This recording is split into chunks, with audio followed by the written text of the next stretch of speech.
जाखल मंडी आम आदमी पार्टी के जो वरिष्ठ नेता इस समय आदित्य बांसल जी के पास आया हूँ और इन्होंने समय समय पर जैसे कि जाखल मंडी के मुद्दे हों या फिर क्षेत्रीय हों या फिर राष्ट्रीय मुद्दों पर बातचीत की हो तो हमेशा ही अग्रणी रहे हैं। नमस्कार जी आदित्य जी। नमस्कार जी।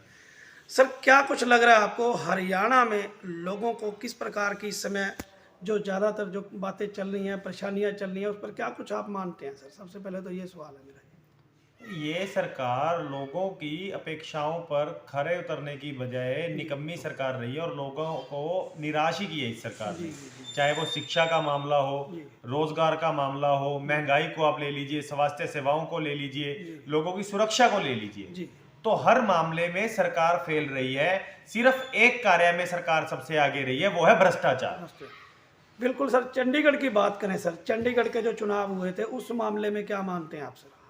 इसमें सरासर धोखाधड़ी है। जी जब एक छोटे से, इसमें सर ये मैटर नहीं करता है कि मेयर कौन बनेगा, जी जी मेयर चाहे आपका बने, कांग्रेस का बने, बीजेपी का बने, वो इंपॉर्टेंट नहीं है। जी इंपॉर्टेंट था कि निष्पक्ष तरीके से चुनाव कराया जाए, जी जो बीजेपी ने सरासर नहीं करवाए। इंडिया अलायंस के पास 20 वोट थे, जी बीजेपी के पास 16 वोट थे। जी आखिर ऐसा क्या कारण हुआ? इन्होंने इन सब पार्षदों ने पिछली बार भी वोट डाले थे, जी तो ऐसा क्या हुआ कि उनके तो 16 के 16 पार्षद को वोट डालना आता है, जी हमारे पार्षदों को वोट डालना नहीं आता था। जो हमारे 8 वोट इन्होंने कैंसिल किए, वो वीडियो भी आई है जिसमें सरासर दिखाई दे रहा है कि बीजेपी ने जो धांधली की है। जी अगर एक छोटे से मेयर के चुनाव में ये इतनी धांधली कर सकते हैं, तो सोचिए जब लोकसभा चुनाव होगा, जब 90 करोड़ लोग वोट डालेंगे, तब ये क्या क्या करेंगे और किस करतूतों पर उतरेंगे। जी और साथ ही आज जैसा कि इन्होंने किया है, एक और इनका घोटाला या इनका डर सामने आ रहा है कि संजय सिंह जो खुलकर बीजेपी के खिलाफ बोलते हैं, आज किस तरह हमारे उपराष्ट्रपति जगदीप धनखड़ जी ने उनको शपथ लेने से रोका,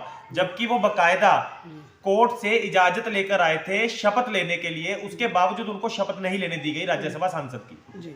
अगर बात करें सर, युवा कहीं ना कहीं धंसते जा रहे हैं, नशे में धंसते जा रहे हैं, या फिर युवा पीढ़ी जैसे कि सट्टे की बात करें, आप भी कर रहे थे, कई प्रकार की जो गेम ऐसे ऑनलाइन चल रही है, जो आप पिछले दिनों हमारे यहाँ भी एक वाकयात हुआ, 2 बच्चों की जान भी गई है, तो इस मामलों में क्या मानते हैं सर?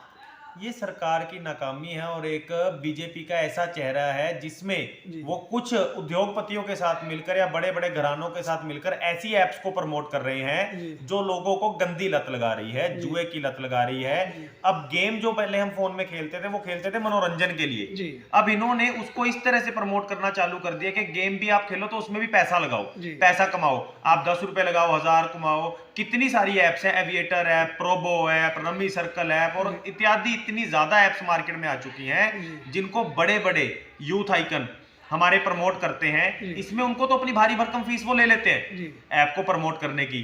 फंसता कौन है इस जाल में? आम नागरिक, आम युवा जो आज बेरोजगार है, जहां उसको काम धंधा ढूंढना चाहिए और सरकार उसको नाकाम रही है रोजगार देने में, तो वो अपना घर चलाने के लिए इन एप्स के जाल में फंसता है और जो उसके पास छोटी मोटी कमाई उसकी या उसकी सेविंग्स उसके पास होती हैं, उनको भी इन एप्स में लगाकर उनको खो देता है और फिर अपने जीवन में गलत फैसले करता है और निराश होकर नशे की लत पड़ती है। जी।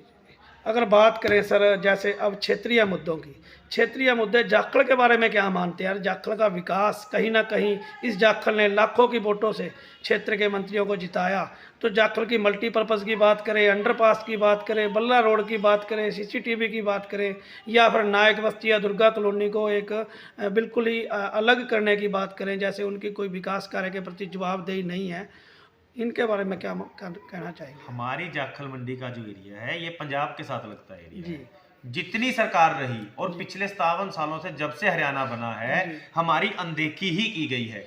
चाहे वो हमारा मेन रोड लगा लीजिए, जब आप पंजाब से आते हैं रोड बिल्कुल साफ है, जैसे ही आप जाखल में एंटर करते हैं टूटी हुई रोड आपका स्वागत करती है, और चाहे आप शहर से बाहर निकलते हैं वहां पर भी सड़क टूटी हुई है, और जैसे ही आप हरियाणा की हद क्रॉस करके पंजाब में जाते हैं तो सड़क एकदम साफ है। क्या कारण है कि इतने वर्षों के बाद भी जो लोगों की मुख्य जरूरतें हैं, सड़क तक आज तक बन नहीं पाई है, लोगों को पेयजल उपलब्ध नहीं हो रहा है, गलियों में अंधकार है, तिरंगा लाइटें तो लगा दी हर जगह, पर जिन गलियों में रोशनी की जरूरत है और बकायदा लाइटों की जरूरत है, वहां पर लाइटें लगाने में प्रशासन असफल रहा है। जी, मेरी बात हुई थी 560 लाइटें थी, वो कहते हैं कि इस 560 में से 200 लाइटें लगा दी गई हैं। आप क्या मानते हैं सर, भी लग गई हैं या क्षेत्र में सर कोई अगर जन 200 लाइटें लगी है तो रोशनी भी तो 200 लाइटों की दिखनी जी, चाहिए जी, ना। जी। लोग क्यों कह रहे हैं कि हमारी गली में रोशनी नहीं है? जी। एक तो चोरों का बढ़ता हुआ डर, जी। चोरियों का डर, ऊपर से गली में अंधेरा। जी, तो ये तो चोरों को न्योता देना हुआ जी। कि हमारी गली में अंधेरा है, आप आओ और चोरी करो। जी, चुके हैं, जी। पर उसमें आज तक इतनी भ्रष्टाचार की बू आ रही है, उसको कोई पूरा नहीं करा है, ना ही उसके निर्माण कार्य पर कोई ध्यान दिया जा रहा है। और दूसरी बात, अगर हम कहें मल्टी कॉम्प्लेक्स, कितने सालों से इसका निर्माण ऐसी अधर में लटका हुआ है, जबकि इसको अब तक लोगों के सुपुर्द करना चाहिए था और नगर पालिका को एक पैसिव इनकम का साधन बनना चाहिए था। जी, इसको जी। यहाँ से स्कूल को उठाकर कॉम्प्लेक्स तो बना दिया गया, पर उसकी तरफ ध्यान कोई नहीं दे रहा है, उसको ना ही पूरा किया जा रहा है। और अब तो जो ये सरकार का हाल है, तो ये लग रहा है कि अब टर्म पूरा होने वाला है सरकार का, जी। तो क्या पता ये सरकार इसको पूरा भी करवा पाएगी ना करवा पाएगी, क्योंकि अगली बार पत्थर का रोला फिर पड़ेगा कि वो कहेंगे हमने शुरू करवाया, वो कहेंगे हमने खत्म करवाया। जी। तो जो ये चुनाव चिन्ह या पत्थर का जो रोला है ना, जिसके नाम का लगना चाहिए, बहुत बड़ा मुद्दा है। जी। लोगों को जिस चीज की जरूरत है वो नहीं बनाई जा रही है और लोगों पर अपने फैसले थोपे जा रहे हैं। जगह जगह सिर्फ और सरकार जोड़ का निर्माण करवा रही है, जी। 1.25 करोड़ के टेंडर खोल रही है और लोगों को धड़ल्ले से पैसा कमा रही है। तो बात करें जैसे कि आपने जोड़ सौंदर्यीकरण की बात करें या फिर सीएम विंडो की बात करें, इनसे क्या कुछ मानते हैं सर, भी विकास की गति है या फिर भ्रष्टाचार की? विकास की कोई गति नहीं है सीएम विंडो पे। जी। अगर सरकार के पक्ष का मामला है जी। तो सरकार उस पर एक्शन लेती है। जी। अगर वो मामला सरकार के किसी मंत्री पर आरोप लगाता है या सरकार की कार्यप्रणाली पर दोष लगाता है, तो उस पर कोई कार्रवाई नहीं की जाती है, उसको वहीं दबा दिया जाता है। जी। अब पिछले दिनों हमारे पास एक किसान आए थे जो सरकार की 2016 में